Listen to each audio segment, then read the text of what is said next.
Mga kapuso, nakataas po ngayon ang General Flood Advisory sa ilang bahagi ng bansa. Ayon sa Pag-asa, kabilang sa mga posibleng bahain dahil sa malakas na ulan ang Southern Leyte, Lanao del Norte, Camiguin, Misamis Provinces, pati Bukidnon, Sarangani, Cotabato Provinces, Sultan Kudarat, Caraga at Davao Region.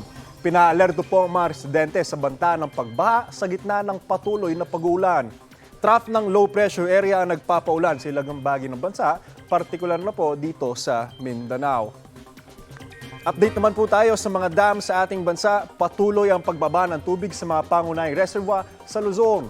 Ayon sa Pag-asa, kumpara kahapon, bumaba ngayong araw ang water levels sa Angat, kasama po dyan ang Lamesa, ang Buklao, Binga, San Roque, Pantambangan, Magat at Caliraya Reservoir. Bagya naman tumaas ang water level sa Ipo Reservoir mula 97.93 meters ay umakyat po yan sa 98.49 meters. Unang sinabi ng Pag-asa na normal ang pagbaba ng water level ng mga dam kapag ganitong panahon, lalo't papalapit na po ang tag-init. Ingat po tayo, mga kapuso. Ako po si Anjo Pertiera. Know the weather before you go. Para work safe lagi, mga kapuso. Kapuso, para laging una ka sa mga balita, bisitahin at mag-subscribe sa GMA Integrated News sa YouTube. Sa mga kapuso abroad, samahan nyo kami sa GMA Pinoy TV at sa www.gmanews.tv.